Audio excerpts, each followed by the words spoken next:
This is fresh cow's blood, slaughtered just a while ago, and in a moment, these guys are drinking it. You might be thinking, what did I just watch? But for the Maasai people of East Africa, this is life. Not a dare, not a spectacle, a sacred tradition passed down for generations.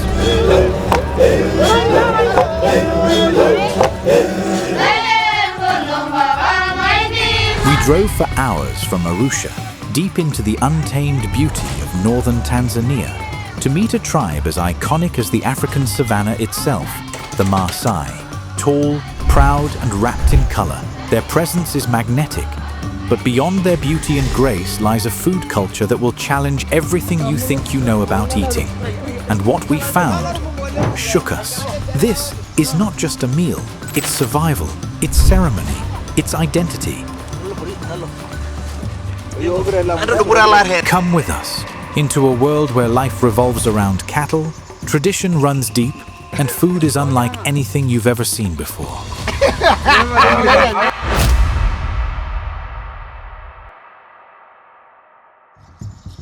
You hear the name Masai, and immediately images flash to mind. Tall warriors draped in red, leaping high into the air. Beads jingling in rhythm. Cattle herded through endless savanna plains. But none of it prepares you for standing here, in the dust, under the same sun they've worshipped for centuries, watching them move like time hasn't touched them.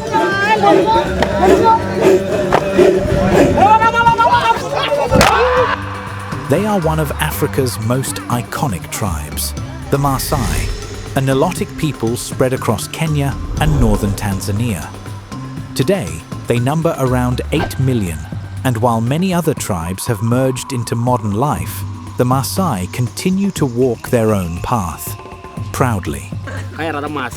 We are Masai because of our cattle. Without them, we are nothing. The cow is our wealth, our food, our life.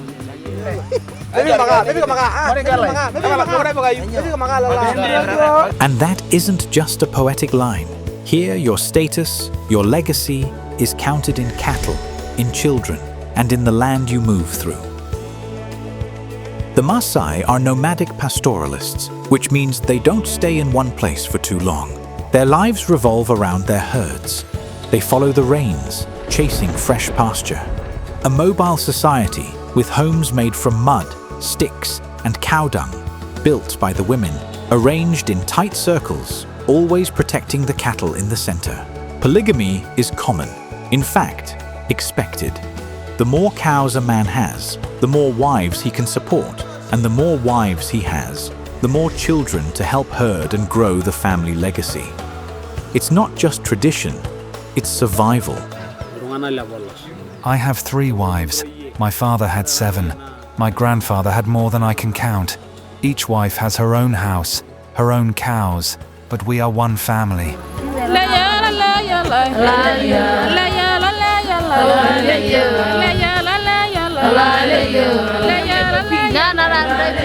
That idea of unity, even within complexity, is something that repeats again and again here.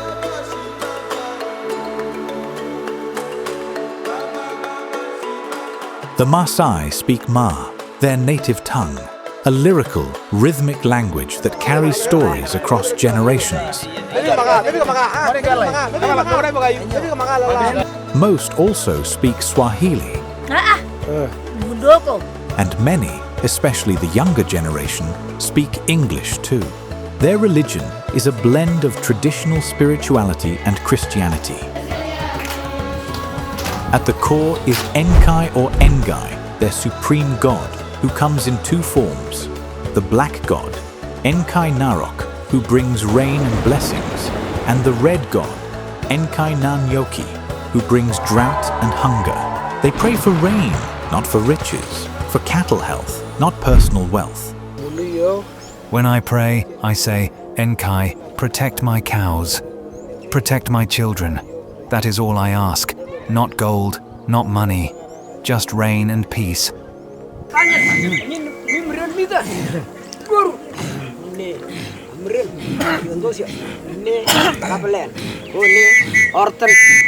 And maybe that's why being here feels like stepping into a world that hasn't forgotten what really matters.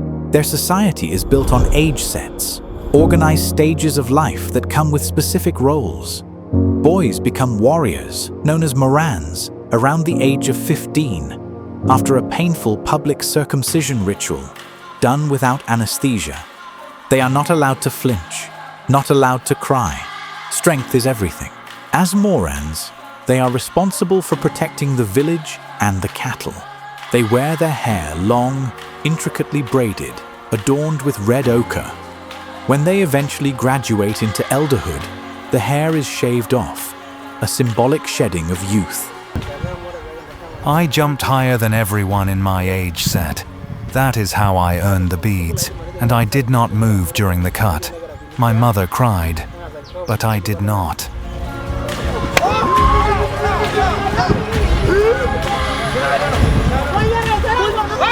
Pride, pain, and purpose, all wrapped in one ritual. We walked among the homes, low, oval-shaped huts made of sticks and coated in a blend of mud and cow dung. Inside, it's dark, cool. A single fire crackles in the center. Beds made from cowhide line the walls. Children peek shyly from behind mothers weaving intricate beadwork. Red, blue, white, green, each color with its own meaning, its own message. Even beauty here is layered in tradition. Both men and women pierce and stretch their earlobes. Jewelry isn't just for show. It tells a story of age, status, and even relationship availability. When a man sees my earrings, he knows I am not yet married.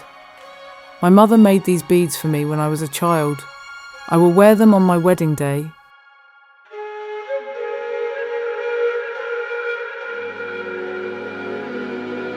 These aren't just accessories. They're family heirlooms, worn on the body, passed through generations. But despite all the color, ceremony, and celebration, what we came for, what still shocks the world, lies deeper than what meets the eye.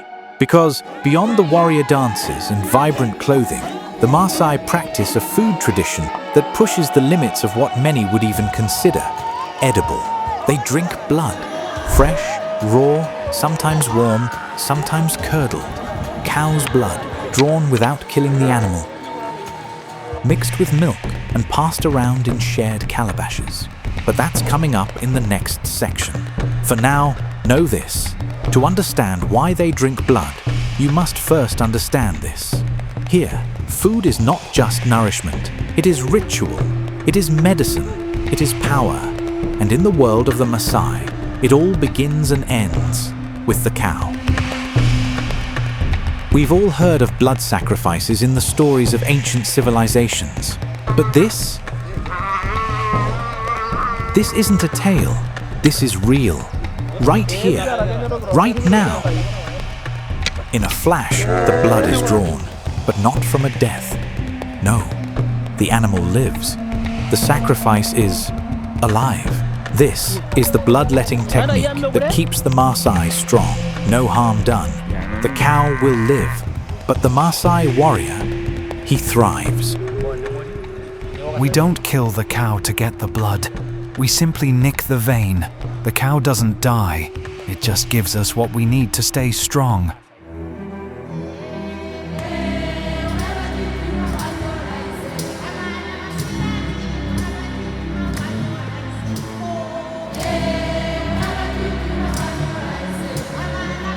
The Maasai's connection to cattle goes beyond food. It's a sacred bond. For them, the cow represents life itself, a living, breathing partner in their survival. The cows don't just give them milk, they give them blood. They drink the blood fresh, raw, sometimes mixed with milk. A thick, rich, nourishing mixture passed around in calabashes, shared amongst the tribe. The ritual doesn't just happen during ceremonies or festivals. No, it happens every day, morning and night, as part of the Masai diet. The mixture of blood and milk isn't just food, it's medicine, it's ritual, it's strength. And as I watched this ancient practice unfold before my eyes, I couldn't help but think, is this even real? Could we ever drink blood the way they do? But the Masai don't see it as shocking. When you drink blood, you don't need anything else. It gives you strength. It makes you a warrior.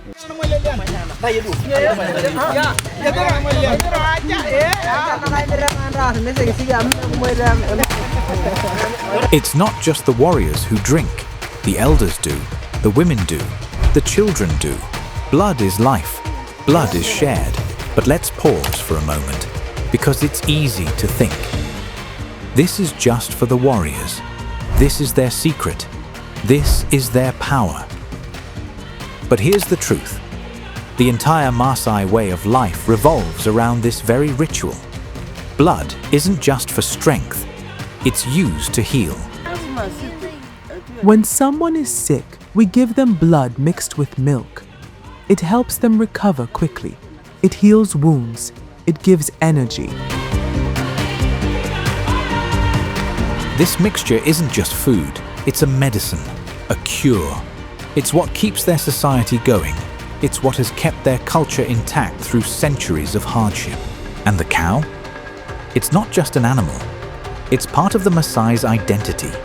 Each cow is a living testament to your strength, your legacy, and your sacred connection to the earth. But the real question here isn't just about strength. It's about the bond, the sacred bond between the Maasai and their cattle. Without it, they don't exist. I drink the blood because it makes me strong. It gives me power when I go to battle. Without it, I am weak.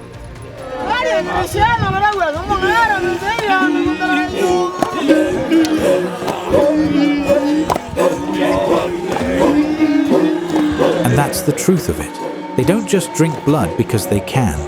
They drink blood because it's how they've survived, how they've thrived.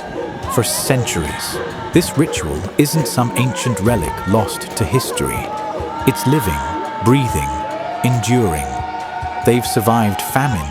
They've endured colonialism. They've faced wars. Yet, they've kept this practice alive. This is who we are. We do not fear the blood. We do not fear what others think. This is the way our ancestors lived, and this is the way we live today.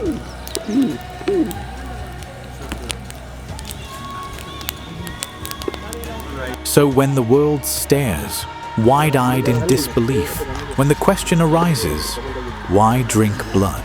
Because it gives them strength, or what they claim. If you asked a Western nutritionist to describe the ideal diet, they'd probably talk about fiber, vegetables, low-fat dairy, maybe some grilled chicken breast. They definitely wouldn't say, drink cow's blood every day. But here in the Maasai Mara, that's exactly what people do. And the wildest part? It works. We're standing in a shaded manyatta inside a ring of small huts. A group of women are sitting on cowhides, weaving beadwork and preparing food. There's no fridge, no pantry, just a few wooden bowls, a calabash full of milk, and a strip of dried meat hanging from a post. This is the Masai kitchen, and everything they eat comes from what they raise, what they find, or what they've been doing for centuries. The traditional Maasai diet is built around 6 main foods: blood, milk, meat, fat, honey, and bark. That's it. No wheat, no sugar, no processed oils, no preservatives. Just what the land and the animal can offer. We drink milk in the morning, sometimes blood. When there is meat, we cook it in fat. If we are sick, we take tree bark and boil it. This is our medicine. This is our food.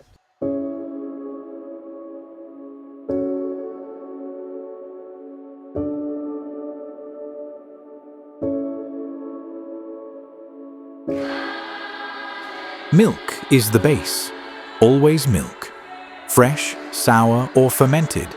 It's the daily fuel. Poured into tea, served warm in calabashes, or churned into a thick butter used to feed infants and the elderly. Then there's meat, mostly beef, occasionally goat or lamb, eaten roasted, boiled, or dried. But they don't eat it often. Meat is reserved for ceremonies, honor, and celebration. Fat from the animal is used generously, cooked into stews, rubbed on the body, even used as fire starter. Honey is a rare treat, collected from wild hives, sometimes deep in the bush, a natural energy source and a favorite for children. And tree bark? Yes, tree bark, boiled into soup or chewed raw. Different trees for different purposes. Stomach pain, malaria, even childbirth. I know 38 trees by name. Some make the blood clean. Some give strength to the body. My grandmother taught me how to find them, how to boil them. But what's most shocking, at least to outsiders, is what isn't in the traditional diet. No vegetables, no fruits, no bread, no rice, not even water, not as a main drink. In fact, blood mixed with milk is often used in place of water after long walks in the dry season. By all modern standards, this should be a nutritional disaster, but somehow it's not. Because according to multiple studies, including one from Karolinska Institute in Sweden, the Masai show remarkably low rates of cardiovascular disease. In fact, a 2008 study found that despite their high-fat, high cholesterol intake, most Maasai had healthy lipid profiles and no clinical signs of heart disease. No diabetes, no obesity, very few cavities. You see my teeth? I'm 72, no dentist, still strong.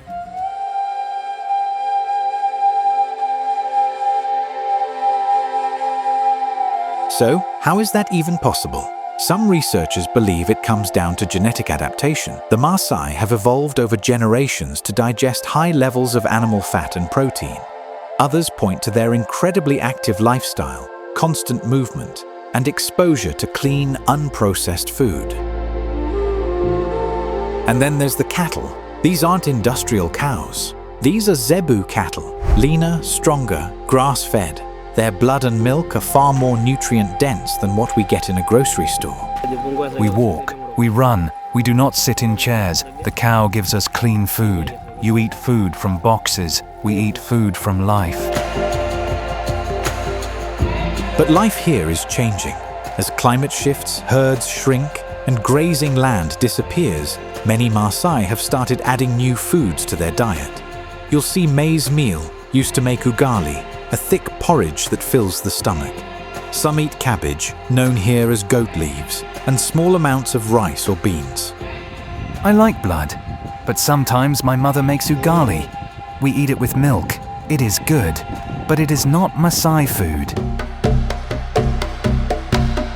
That last sentence hit me. It is good, but it is not Maasai food. Because food here isn't just nutrition, it's culture, it's connection, it's memory. And slowly, bit by bit, that memory is changing. Some of it is practical. When the rains don't come, when cows are lost to disease, maize and cabbage can mean survival. But some worry that losing the traditional diet means losing something far more valuable, their identity. When I was young, we did not eat these city foods. We had strong legs. We did not get sick.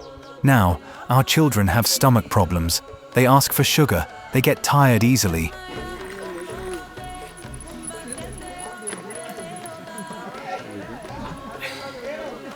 And that's not just nostalgia talking. Studies show that urbanized Masai, those who move to cities and eat processed food, have higher rates of heart disease, tooth decay, and obesity than those who stick to the traditional way. So maybe, just maybe, the Masai were onto something all along. In a world chasing fad diets, protein powders, and keto hacks, the Masai have kept it brutally simple. Milk, blood, meat, fat, bark, honey. It may sound shocking, but here it's kept them alive, strong, rooted, and most importantly, Masai.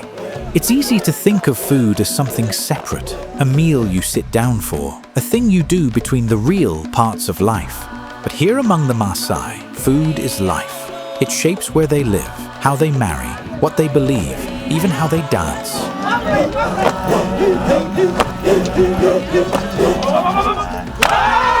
We're walking through the village now, not down roads, but between fences made of thorns and branches. The homes, called enkaji, are small, dark, and made from a mix of mud, sticks, and cow dung. They're built by the women, and they're arranged in a perfect circle, always a circle, with the cattle in the center. The cows stay in the middle. We stay around them. At night, they are safe. In the day, we walk with them. This circular setup isn't just practical, it's symbolic. Everything here revolves around the cow. Your home is shaped by them. Your diet, as we've seen, comes from them. But even more than that, your identity is tied to them. Without cattle, we are nothing. You can be a warrior, but if you have no cow, you are poor.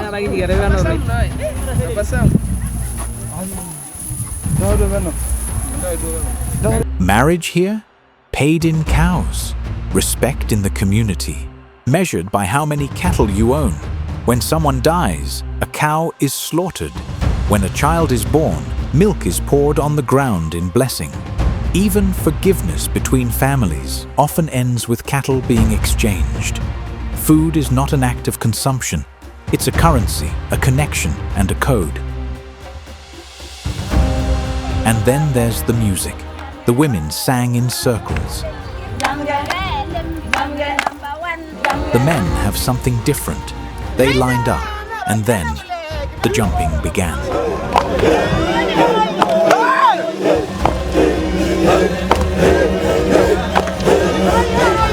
They call it adumu, the famous Maasai warrior jump. Each man tries to leap higher than the last. It's not just a game. It's part of the flirtation, a silent way of saying, "Look at me. I am strong. I can provide." If you jump high, the girls notice. They will remember you. Maybe you get a wife after that.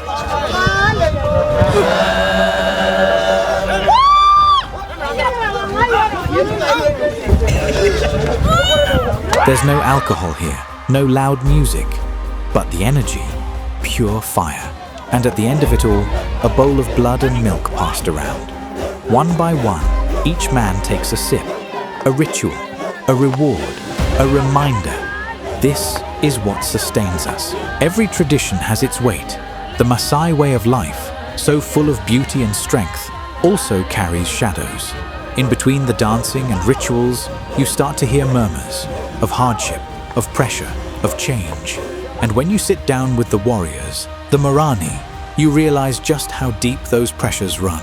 We met with a young Marani outside his manyata. His posture was proud, but his eyes carried more weight than his words let on. There are things I love about being Maasai. This is who I am. I was raised in these ways. I was taught discipline, strength, respect. But sometimes I wonder, is there anything of value in the life we live? That's the question we kept hearing, again and again, especially from the younger generation. The Masai identity is built on pride, but it's not immune to modern challenges. The homes they live in, built from sticks plastered with cow dung, are strong but impermanent. The fences, made of thorned branches, are meant to keep out lions and hyenas, but they can't keep out poverty or isolation. We build with wood and mud because that's what we have, but there is no value in it. If I leave, I can't sell this house. No one wants it. We live in shelters, not homes. No roads, no clinics, no schools nearby. Just bush. It's a raw truth that for all the admiration the world gives the Masai from afar up close, many feel forgotten, disconnected from the systems that could help them, but also trapped in traditions that don't always serve them. Sometimes I think if I were not Masai, maybe my life would be different. But I was born here. I have no choice. Even the work we do, herding, building, people call us bush people. They don't see our worth. And yet, Worth to the Maasai is defined differently. Here, you don't buy land, you don't own titles or deeds. You settle where there is space, build a fence, and that becomes your home. If I want to live somewhere, I build. No one asks questions. The land becomes mine. But if I leave, I don't sell it. I don't care for profit. I just move and start again.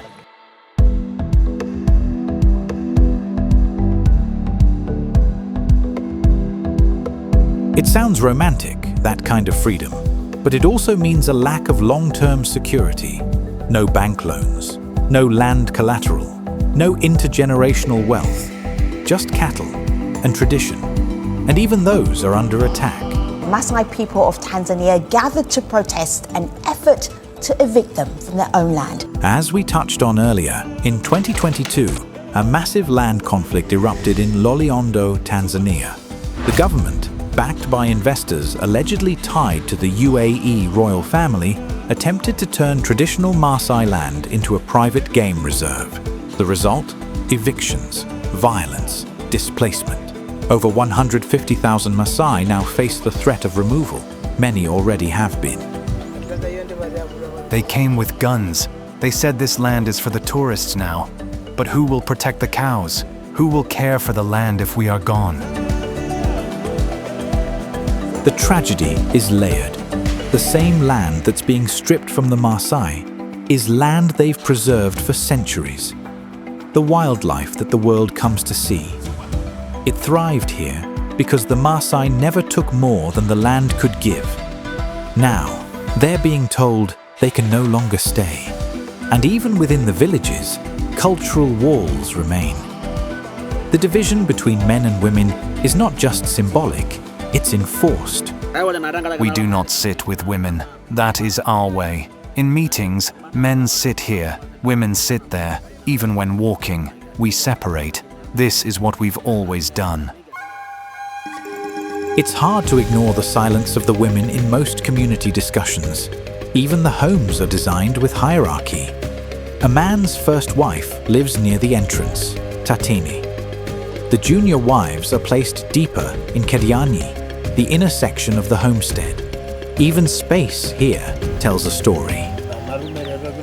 The first wife is respected. She stays near the gate. The younger wife goes deeper into the home. That is how order is kept. And yet, cracks are starting to show. Some young warriors question the social gaps.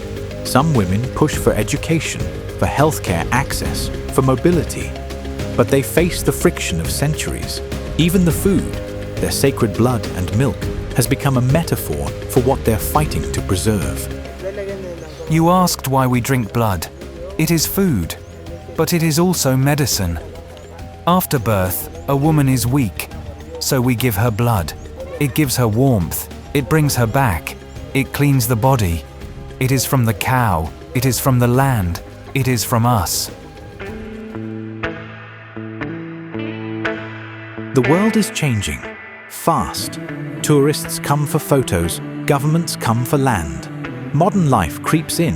One bag of sugar, one box of tea, one cheap mobile phone at a time. But here in the dust of the Mara, the Maasai are still trying to hold the line, to preserve the rhythm, to honor the cow, to feed their children with something more powerful than just food, with identity.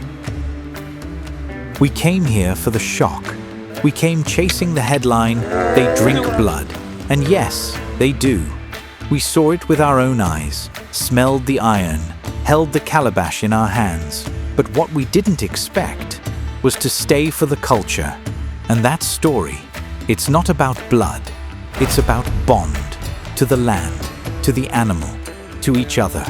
What may seem bizarre to us, a gourd of blood, a home of dung, a life with no clocks or cars. To the Masai, these are not relics of the past. They are the present. They are pride. And if you open your mind, really open it, there's a lesson in that. Not everything needs to be changed. Not everything should be. We are still here. Even if the world forgets us, we will not forget who we are. So now we ask you, Would you ever drink blood if it meant survival? Would you give up comfort for culture? Would you trade convenience for connection? Because sometimes the most ancient things are the most alive. 10 out of 10. No question. Drop your answer in the comments and hit follow, because the next story might just change the way you see the world. See you in the next video. I am Edmund Weatherby, and this is Afrimax English. Remember to subscribe.